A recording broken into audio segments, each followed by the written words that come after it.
Hey everyone, this is Will from Charlotte, North Carolina, and welcome to this brand new and exciting episode of The Missing Piece.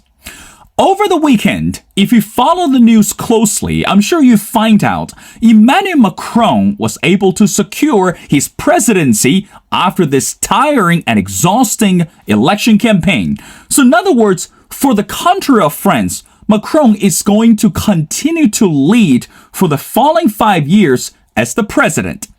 But meanwhile, when the world is focusing on celebrating this brand new character, again, for so long we know that Macron has established himself as what we called the anti-establishment philosophy in the country of France. But his competitor, Marine Le Pen, was able to collect successfully more than 40% among the voters.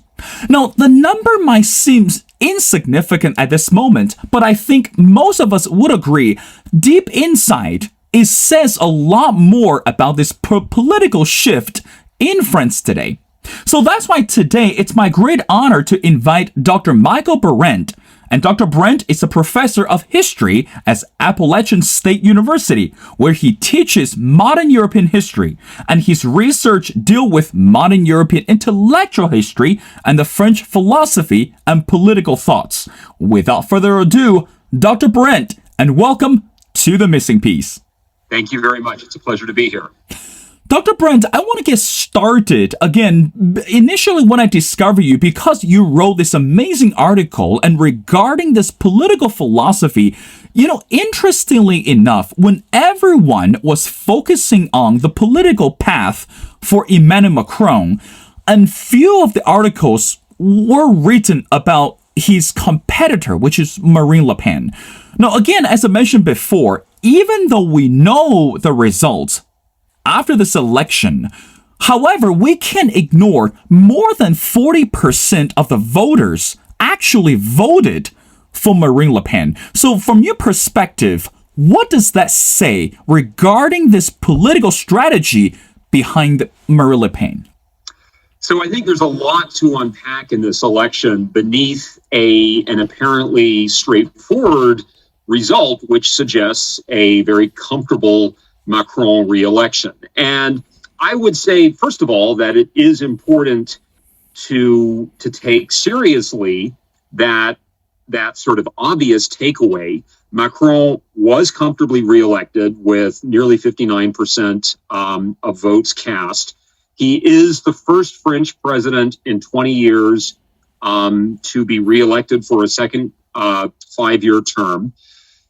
So all of this is significant. I don't mean to suggest that we should not ignore that basic fact. And this has significant consequences. It ensures a certain basic element of political stability. It does mean that France's commitment to a range of international institutions, including the European Union, as well as NATO, will not face disruption in a way that they might have or probably would have had Le Pen been elected. So all of that is important. But I completely agree with what you just said about the need to sort of call attention to Le Pen's defeat, because it's a defeat that, in certain ways, from her perspective, is not entirely a defeat. And maybe if that's okay, I could just say a few things about the basic characteristics of that defeat and why it might not be considered entirely a defeat from her perspective before we try to unpack the meaning of her movement. First of all, let's just recall the basics on how French elections work. The principle is to win, you need an absolute majority. This means that if no candidate in a first round of voting secures that, there is a second round 2 weeks later. So the reason why there was a Macron-Le Pen face-off is because they were both the top two candidates in the first round. So it's remarkable that Marine Le Pen, in what is her third race for president, or the third time that she's tried to be president, has come in to the runoff twice, 2017 and this year. The other thing that I think is very significant is that while Macron is reelected and had a significant majority, I mean, if you think about American presidential elections or ones in the United Kingdom, for example, an election in which a candidate gets close to 60% of the vote would be considered to be unquestionably a landslide. What's interesting about this race is that while that's true, it is also the case that that by some standards, Macron could be considered to have been rather poorly reelected. This is the case if you consider the percentage of registered voters who cast a ballot in favor of him, as opposed to people who actually showed up at the polls last Sunday.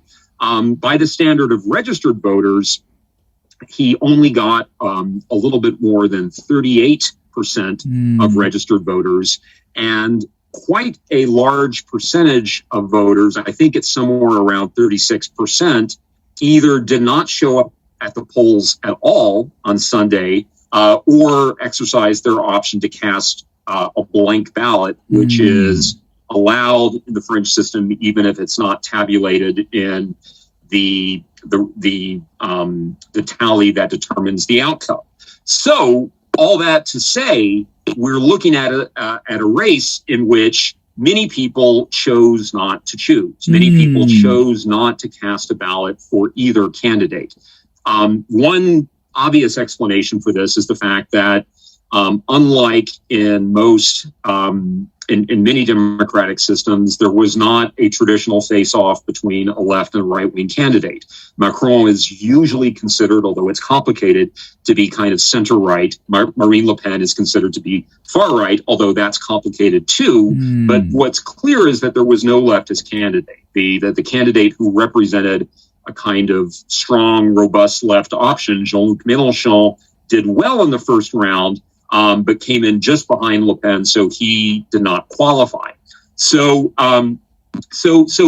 what we're dealing with then is a race in which it's possible to say accurately or to describe the race in two different accurate ways that might sound mutually contradictory, which is that on the one hand, Macron has a comfortable reelection. I don't think we can call that into question. He won the Democratic game well.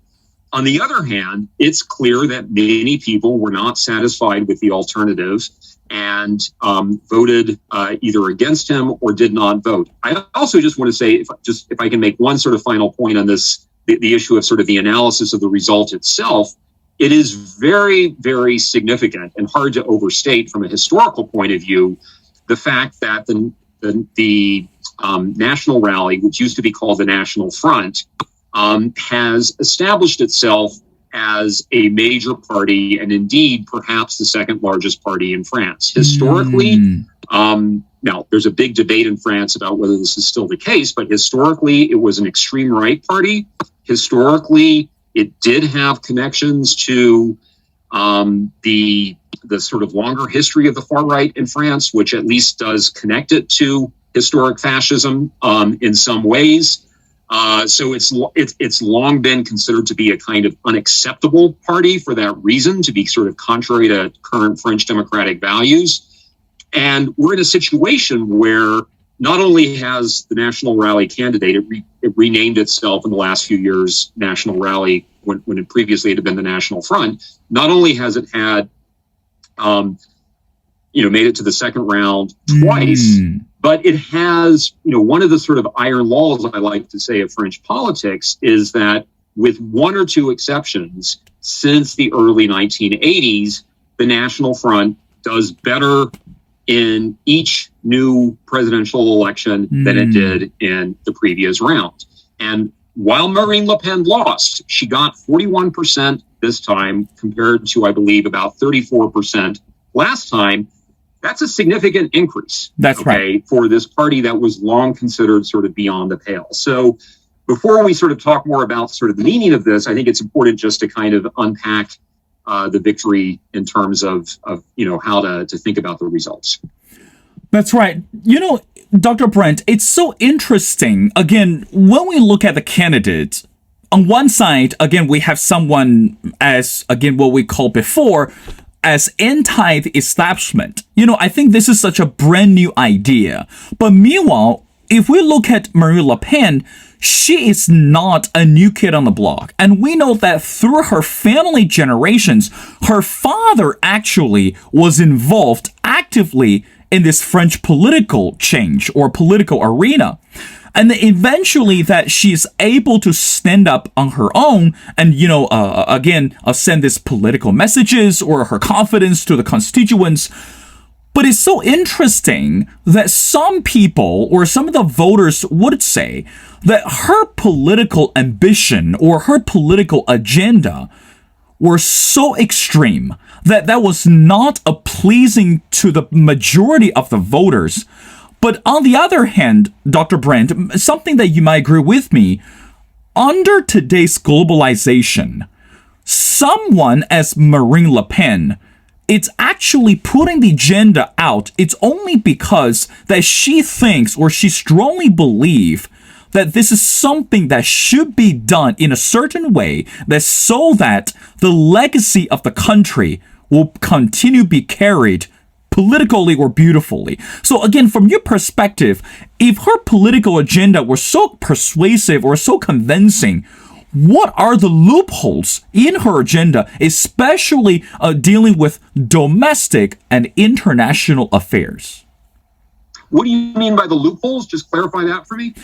So in other words, I guess loophole might not be the appropriate words, because some people say throughout her political agenda, her agenda or the content seemed so extreme, but again, wasn't really well thought. Or, so there could be a lot more questions needed to be answered, but she did not do that during her campaign season.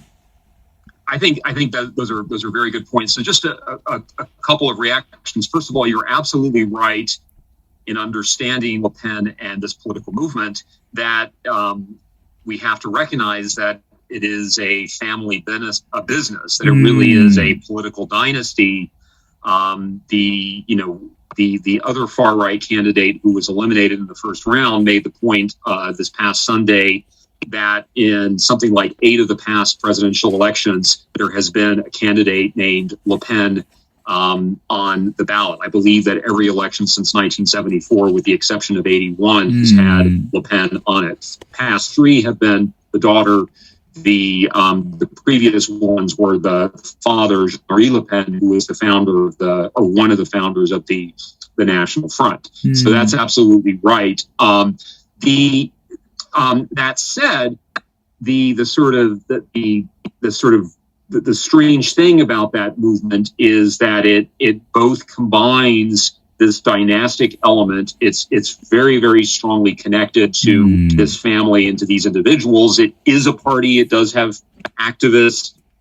It does have some elected officials, but it's still very focused on the Le Pen family.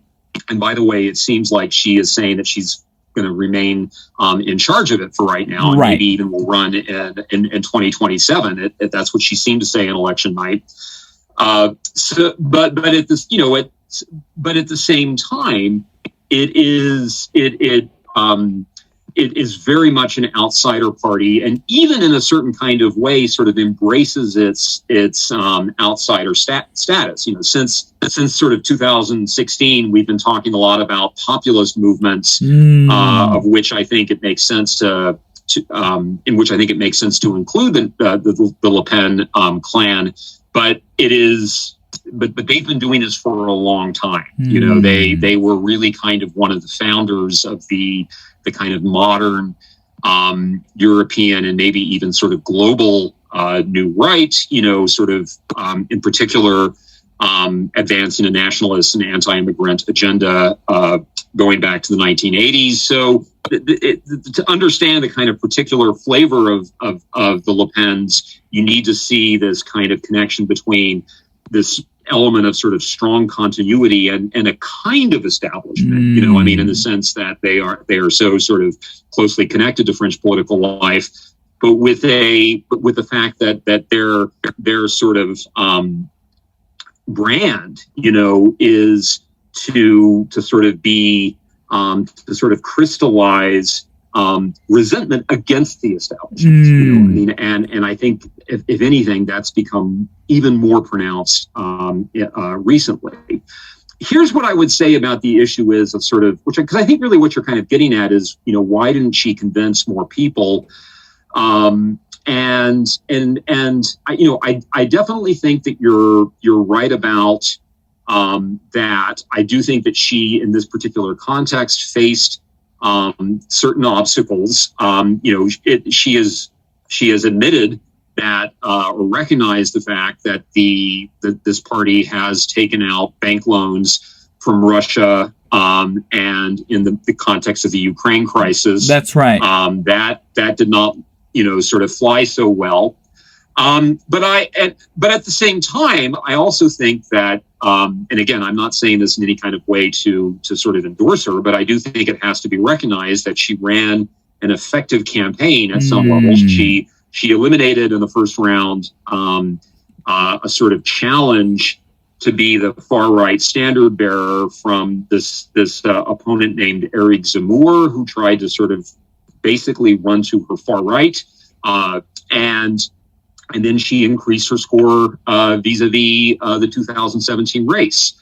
And I think that one thing that she has done effectively is to sort of present herself as kind of championing the concerns of ordinary French people. If there was someone who sort of tried to claim that she understood what the ordinary sort of, as we used to say in the United States, kind of working stiff, that's right, represented in the race, it was Marine Le Pen, and in particular, there's a lot of concern about inflation, as there is in many parts of the world. In France, there's a lot of concern with energy prices, in part tied to the Ukraine crisis, and some people would debate whether or not she did this kind of honestly, but she was the person who was perhaps most emphasizing issues like purchasing power of ordinary French people. So, and the reason why this is significant is that, for many, many years, anti-immigration and the issue of immigration has been the main issue of this party. And she certainly emphasized that. I don't want to say that she kind of push that to the side, but she did sort of present herself as representing the concerns of ordinary French people. But what I would say is this: I think that my sense is that there's sort of two sort of issues here that sort of explain her difficulty of actually getting from increasing her score to actually winning. And I think that's the big question with Le Pen and this party is can they, are they for the foreseeable future destined to come in second, but without any serious prospect of actually winning? I think that's the big question, in a sense, for this party. And I think there's a couple issues.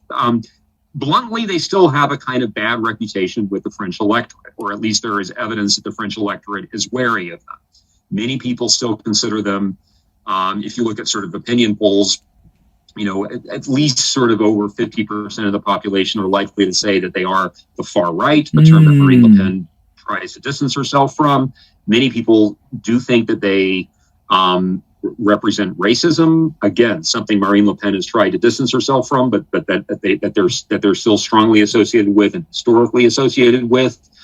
And just there's a kind of general sense also that she's somehow not kind of completely in sync with French democratic values. So I think now I do think it's also the case that everything about this election suggests that those negative attitudes are dwindling. Otherwise, she wouldn't have done so well, but they're still there. The other thing that I think is really kind of profound, though, is striking to me, as someone who likes to think about the French past as well, is how much we see in this race a kind of return to something that it almost has a kind of 19th century or early 20th century ring to it, which is the idea of politics being about voting class interests and almost the kind of classical Marxist sense of the term. You know, it is very striking that if you look at the demographics of Le Pen's vote, I think it was something like 66% of people who are workers, however one chooses to define that term in the current economy, went with Le Pen, whereas 77% who are what the French call cadre, which kind of means, you know, sort of management, upper management, voted for Macron. So, you know, if you look at sort of, if you classify voters by the educational degree that they have, you know, university educated and people with multiple degrees are very, very likely to vote for Macron. People who have a high school diploma or less are very, very likely to vote for Le Pen. So I think that's a strong element of this. And I also think Marine Le Pen recognizes that that's an important part of her electorate. But I guess I wonder if that's also one of the explanations for the kind of the sort of the implicit cap that exists on her ability to win votes is, you know, she's sort of confined to what in many ways looks like a traditionally leftist electorate. I mean, this is kind of one of the sort of discomforting secrets of this race is that the far right candidate with this nationalist agenda, which includes strong elements of an anti-immigrant and some would still say racist agenda, is in many ways de facto operating as a kind of leftist candidate. I'm not saying that's what she is, but if I can just sort of, and I'll stop, and then I'll just throw a quick anecdote. I mean, you know, I had some friends who are currently in France who shared me some documents that a local chamber of commerce had written about the race. And I was struck that, by the way, you know, it was very strongly pro-Macron, and that the way that they presented Le Pen reminded me a lot of the ways that in the past a socialist candidate might have been presented. It's like, you know, this is a risky economic agenda that Le Pen embraces. It's too much debt. It's going to sink France and international bond markets if she ever gets elected.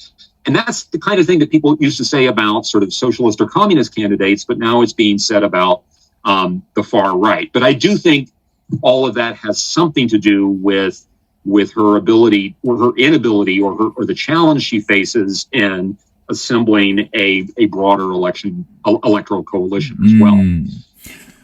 Dr. Behrent, you know, it's so interesting that today, when we look at one country's political change or any country's political agenda, very likely that voters, you know, regardless if they belong to, you know, the upper class or they belong to the middle in a level, they tend to use the U.S. as one example. So in other words, they have seen and they have witnessed the advantages and the disadvantages of this capitalistic system. Now, with that said, if I'm not mistaken, during the last presidential debate between the two candidates, you know, Macron and Marine Le Pen, they were actively engaged in this conversation. And some international experts, as soon as the whole debate was over, and some international experts believe that throughout the entire debate, they were trying to define themselves as really answer the question, who is more French? So in other words, who is more tangible to the voters and who's more related to the voters? Now, the question, Dr. Behrent, to you is it necessary today that when we look at other countries' political change or political agenda, we also need to closely examine the political change in the U.S. So in other words, what is the correlation between those two things? So in other words, if this is election only about the French politics, if this is election only about this domestic affairs, why are we bringing U.S. into the conversation? Why are we bringing this capitalistic system into the conversation? Doesn't that just confuse the voters more, or in a more sophisticated way? Help us to understand that. I think that's a very profound question, and one that is a kind of is a sort of important undercurrent in French politics and French history for quite some time, namely the question about the relationship between France and the United States. There's a lot that can be said about it. Obviously to go back, to sort of think about their founding modern political myths. And I don't mean that in a kind of way to discredit it, but just in terms of how they think about their national identity. These are both countries that think of themselves as republics, meaning that they're not just democracies like, say, the UK, but they actually, have a history of having broken with monarchy some time ago. They both began with revolutions, and they are also both countries that, in different ways, are universalistic, meaning that they believe that what their political ideology represents isn't just something about national character, but is something that is relevant globally, right? That's right. And one can both say that this is a good thing because it takes you beyond your narrow national identity, but also a problematic thing because it suggests that you can kind of impose your model on others. So I would say that whatever one thinks about that, these are characteristics that France and the United States have in common. And so that does sort of raise all these questions about the relationship between those countries. And I also would say that, that you can find both very sort of pro-American strands, in part related to what I was just saying in French politics, but also a sort of vibrant anti-American strand as well. And I guess the question is always, what does America or the United States mean in any given context? I think right. I think that can change. So that's just a few sort of introductory comments. And I also think you're right that in this question, that in this context, the question of French national identity gets raised. And so I think all of this is complicated, but here's how I would phrase it. Here's the short answer that I would give to it. I think that in this context, now in 2022, the one thing that America is associated with, and this isn't the only thing, but is globalization. Is a economic model associated with integrating a national economy into a global economy, with all that this means in terms of things like trade agreements, international organizations, and so on. It also implies sort of a broadly liberal political system, hopefully democratic, but not maybe self-evidently, and maybe sort of a range of kind of liberal values that go with that.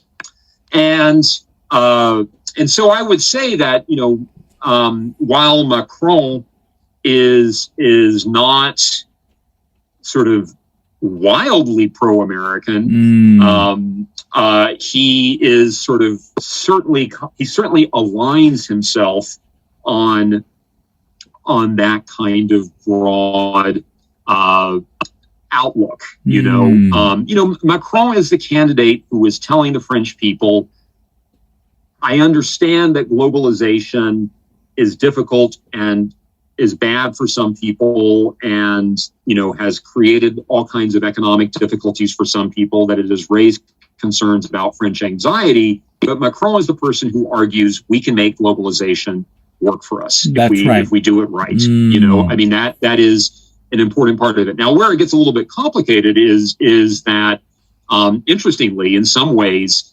this is a little bit unexpected, but there's a lot of ways in which you could argue that the Biden-Macron relationship has proved surprisingly difficult, whereas one might have, whereas it would in some ways seem to be almost kind of a very favorable one. But, the whole issue, not to go into all the details of this, but that occurred a little recently where, there was this sort of new kind of sort of alliance of sort that was revealed between, the United States, Australia, and the United Kingdom. And that resulted in Australia canceling an order of nuclear submarines from the French. That produced a major meltdown in Franco-American relations. And I think that's very striking, that everybody would have expected Trump to be the person who kind of, provoked a moment of tension between France and the United States. But paradoxically, it's two internationalists, Biden and Macron, who found themselves in that situation. So the result of this is, now, I don't think that has resulted in Macron adopting a kind of ideological anti-Americanism. I don't think that's what he's about. I don't think he has that. I mean, he speaks English. He knows American business through his own time as an investment banker and so on.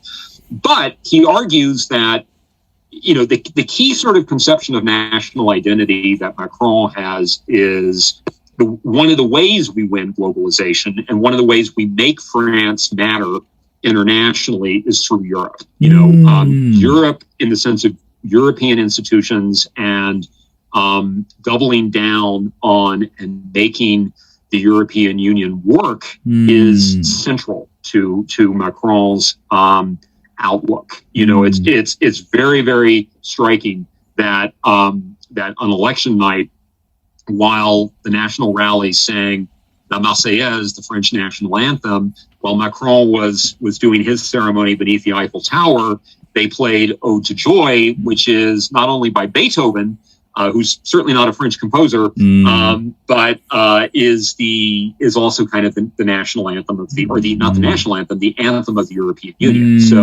So he is that is, and if one can debate about how much content Macron's political ideology actually has, as opposed to him being some kind of pragmatist, but I do think the European Union is central, and he believes that pulling out or withdrawing from the European Union will weaken and undermine France. So being a French national interest for him is deeply, deeply tied to the European Union. Now, and then just briefly, I would say that Le Pen has a very, very different view, and it is a nationalist view.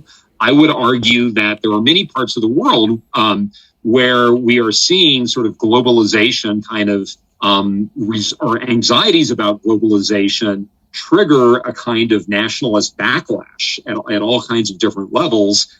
And I think the Le Pen family kind of strongly represents this. It's concerns about, globalization leading to immigration and to a kind of watering down of sort of national identity.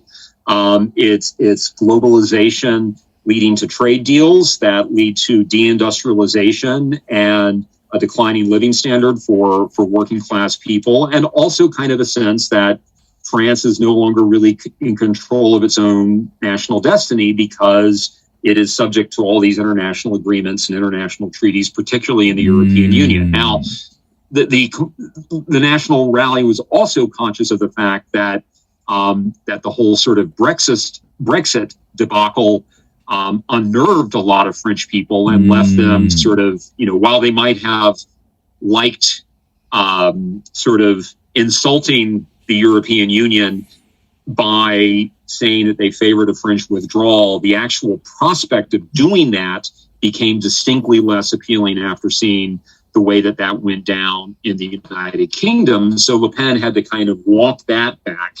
But, clearly her view is that France needs to not, protect its national identity, but also to follow a political program that they believe will give it more control over its historical destiny and not sort of farm that out to international organizations. And I'm being very verbose here, but I do think that has something to do with its view of the United States, because the far right and the Le Pen family are quite complicated on the question of capitalism. The short way that I would put it is they're historically very anti-communist, for example. Right. But I guess I would say that what they sort of favor a kind of it's not unlike some of the Brexiters in the United Kingdom. They favor a kind of national capitalism, very much a kind of capitalism associated with relatively small property owners or small businesses, small and medium-sized businesses, and are happy to sort of denounce trade deals and big companies, but more because they see them as threatening what's good about capitalism rather than because they are socialist, if that makes sense. So that's kind of how I would sort of tease out her sort of views on those issues. So the result is that there definitely is some kind of anti-Americanism there. They don't like the United States domination of technology. They don't like the United States imposing its conception of trade deals. And I also think that they've made it clear that they were not big fans of NATO, which they basically see as a kind of organization of American hegemony. So I do think that there are different attitudes towards the United States, but they very much, in both candidates, but they very much track their attitudes towards globalization. Right. Dr. Behrent, let's talk about something that's happening right at this moment. It's been more than a month that the whole world continues to focus on the war in Ukraine. So in other words, almost a month ago that Vladimir Putin, decided to start this invasion towards the country of Ukraine. But back in the days, everyone, particularly the international leaders, some of them, again, we don't have to bring their names, they thought he was bluffing. It was just something that Putin planned for days or for years, but probably it's just a phase. But 1 month later, the reality actually told more than what we would like to know. Now, bring it back to Emmanuel Macron and also Le Pen. We also have that image where Macron sat down with Vladimir Putin. They had a super long conversation. Again, there were a lot more agenda, a lot more issues were being discussed on the table. But needless to say, from what we understand, Macron wasn't able to negotiate with Putin effectively. But on the other hand, we can trace the ties or this political ties between Le Pen and Putin, regardless how the media was trying to play the game or trying to play with the voters. Now, with that said, Dr. Behrent, why is it so difficult for someone as Emmanuel Macron to negotiate with someone such as Vladimir Putin? And to me personally, I think that when we talk about, when we use the word ideology or, the historical background of the two countries, the answer, it's just not that simple enough to explain that. So in other words, we can't just answer the question to say, these two people were different, or they didn't grow up in the same time, or, the background of the wealth or the economic system, it just wasn't available, or wasn't on the same level with both of them. I think there has to be something beyond that what we see right now. So in other words, how would Macron, again, he's the president today, how would he continue to perceive this relationship with Vladimir Putin in order to make himself to be perhaps more elevated, even to a greater level, not only for the people of France, but also in this international stage? I think that's an excellent question. And for what it's worth, I also agree with you that I don't think that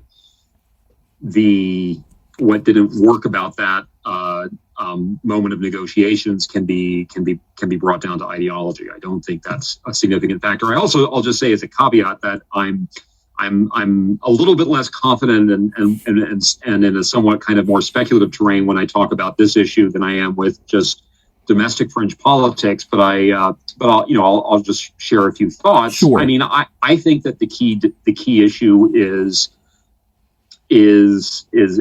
more geopolitical, which is this is a little bit sort of facile on my part, but there was a slogan that was popular in France in the 1930s, in the build-up towards the Second World War. And I'm not trying to say that's where we are, but sure, I'm just mentioning it as an analogy for other reasons about, the French talked about mourir pour Danzig, die for Danzig. In other words, the question was, does France see that it has national interests at stake in trying to block, Hitler's efforts to, essentially to kind of, reverse the Versailles Treaty. I mean, that's kind of unpack it. That's sort of what that phrase meant, more or less.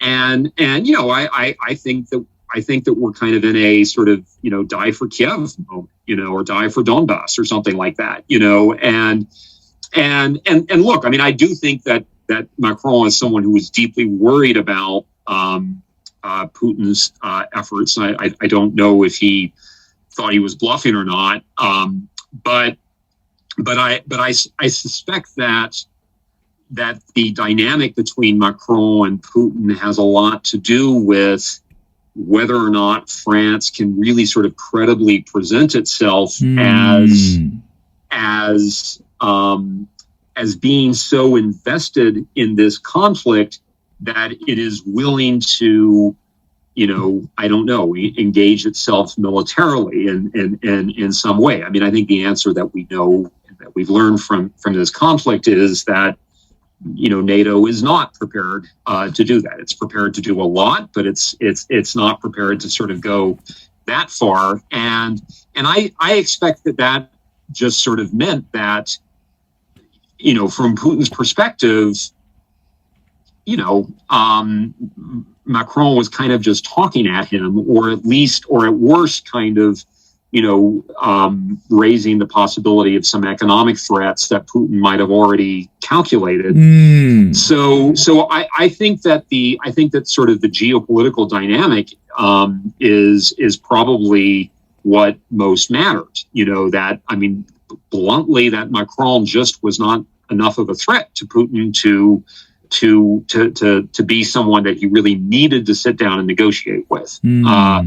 So that's that's what I would say about that. And the significance of that, though, I think for Macron is, especially in this context when he is aware of the fact that the United States, almost independently of the outlook of who the American president happens to be, is shifting its focus away from Europe and pivoting, as we like to say, towards Asia. I think that maybe. I mean, obviously, the Ukraine crisis has frustrated all that to some extent, but right. I still think in the long term, we're looking at something like that. So, what is Macron's conclusion? Macron is, his answer is European defense. Europe has to sort of, there's a kind of dualism in European international organizations where economic and political issues are under the authority of the European Union, and defense and military issues are under NATO, obviously bringing in Americans and Canadians into that.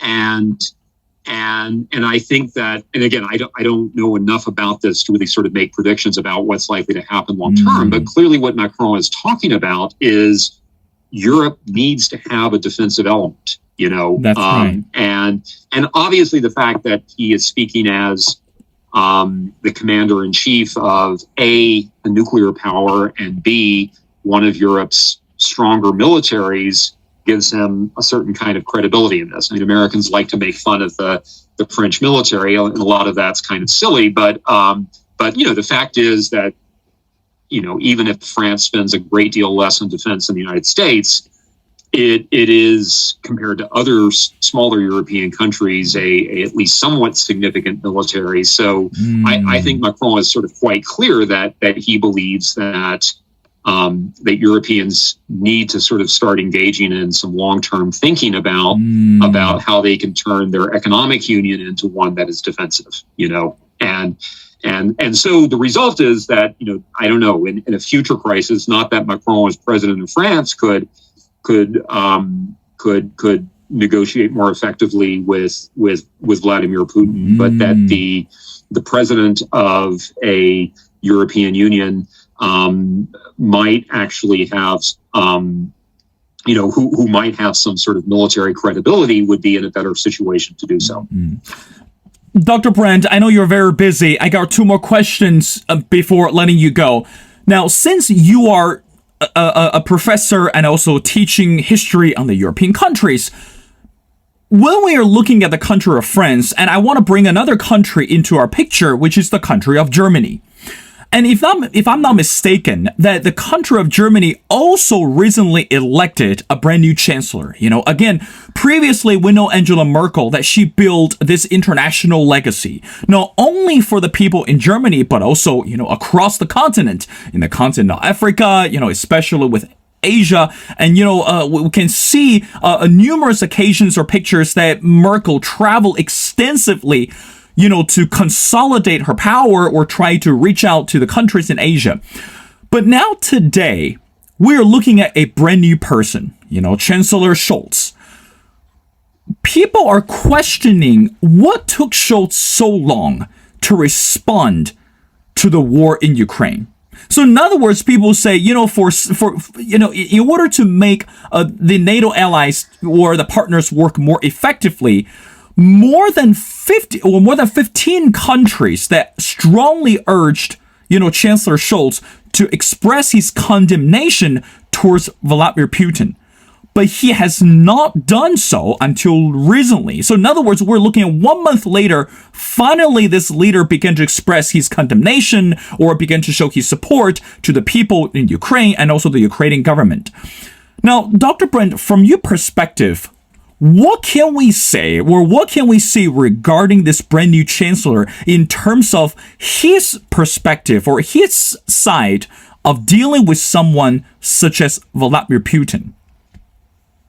So again, thanks for the question, and I always have to throw in the caveat that I'm slightly less confident in talking about countries beyond France, but I'm happy to say a few things about that. I think that some of the things that some of the kind of conventional wisdom about German politics are fairly accurate. I think there's several factors in this. One is a historical factor, which is the fact that post World War II, the Federal Republic of Germany has, essentially sort of made a choice to not prioritize its military and to think of itself as a military power. It's focused rather on economic power. I think that is one significant factor, and we're seeing obviously some evolution there in this context. Second is sort of basically geopolitical, which is that Germany is very close to Russia. That's right, and at times, depending on the sort of configuration of Eastern Europe, it's they're effectively, they effectively border each other. So I do think that sort of introduces an element of caution in Germany on that respect, especially given the historic decision not to prioritize the military. I also think there's some important economic interests, and again, all these things interact with one another. But the fact that Germany has made a major strategic choice, to sort of, wind down its nuclear energy program does mean that it needs to get energy from elsewhere. And, clearly its sort of natural gas connections to Russia have impacted heavily its decision. Now it has kind of made a sort of quite brave choice to sort of sort of put that on hold for right now, but I don't think that was self-evident. And then I also just think there's some maybe sort of more kind of, I'm tempted to say, sort of base sort of political connections, namely the fact that, Chancellor Olaf Schulz comes from the Social Democratic Party in Germany, and peculiarly that party has a sort of strong tradition of what the Germans call Ostpolitik, meaning sort of emphasizing politics to the east, which in practice means Russia, has a fairly kind of pro-Russian orientation, and the most obvious case, this has gotten some coverage recently, is the fact that the last Social Democratic chancellor before Schulz, the man who was chancellor of Germany in the 1990s, Gerhard Schroeder, is essentially on the Russian, payroll, so that's kind of, there is this sort of party political dimension to it as well. Although I think the fact that he's in a coalition government that includes liberals and Greens changes that, because those parties are both considerably less sanguine about Russia than Schulz. So I think those are some of the main kinds of factors. But I think that what's important is not that legacy, but the sort of trajectory that Schulz seems to be on, which is, that he definitely seems to be sort of on board with the American position and the kind of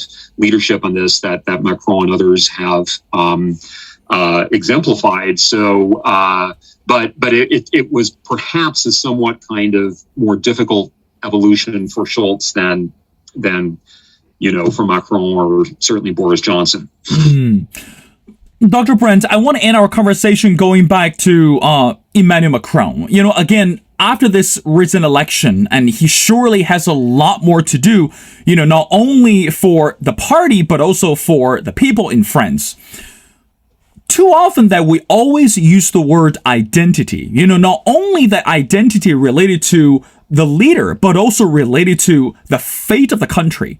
So my last question we'd like to ask is, Dr. Behrent, from your perspective, again, since you're the expert in French political arena or the changes, how would you think that Emmanuel Macron is going to identify or set the tone for the country for the following 5 years, not only politically, but also socially?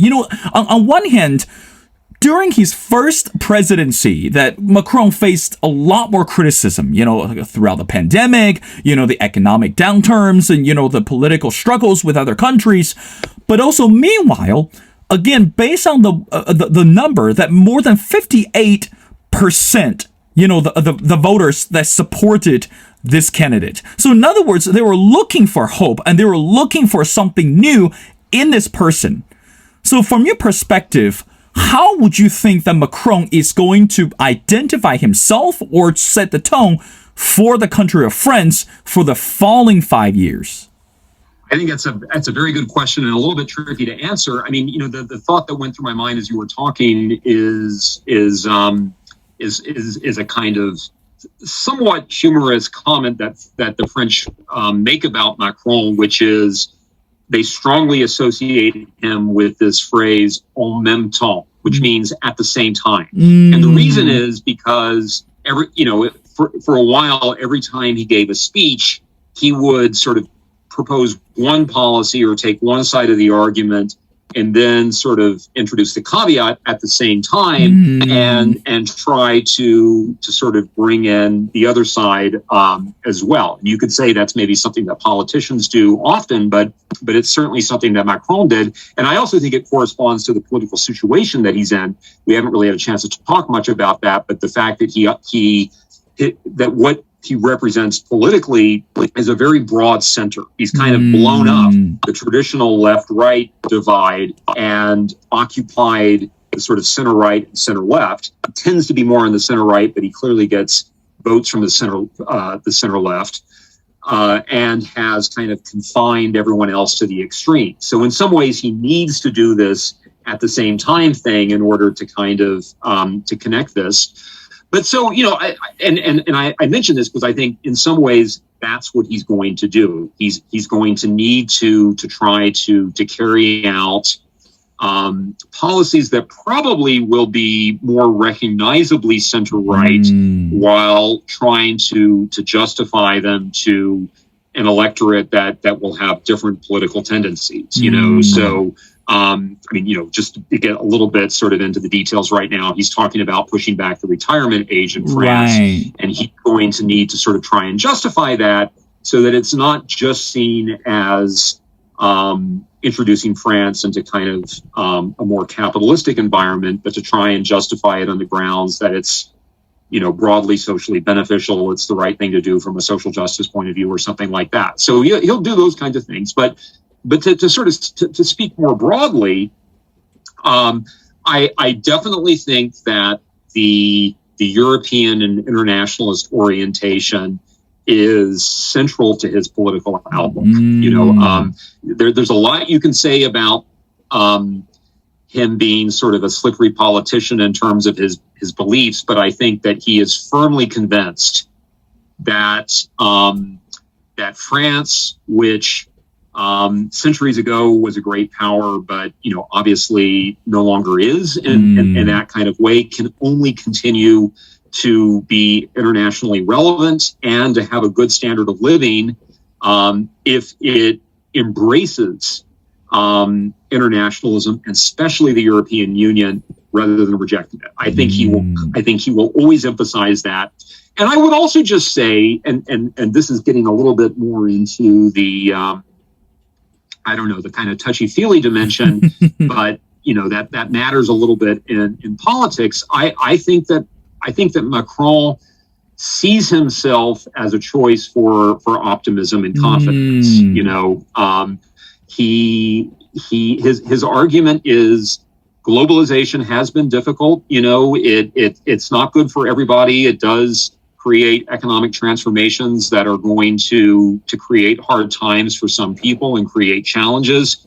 But his argument is that we can embrace that, and if we do it right and we do it in a competent way, and we come together and all that kind of stuff, then we can make it work for us. Whereas what I would argue that and I don't think this is much of a stretch. That the far right represents a kind of a much darker view about the situation in which we find ourselves in. A real concern about whether France can continue its standard of living, its stature, preserve its identity, and that it sort of needs to make some hard choices if it wants to do it. And I would say that an interesting thing about Macron is how unpopular he is, despite the fact that he's got a comfortable reelection.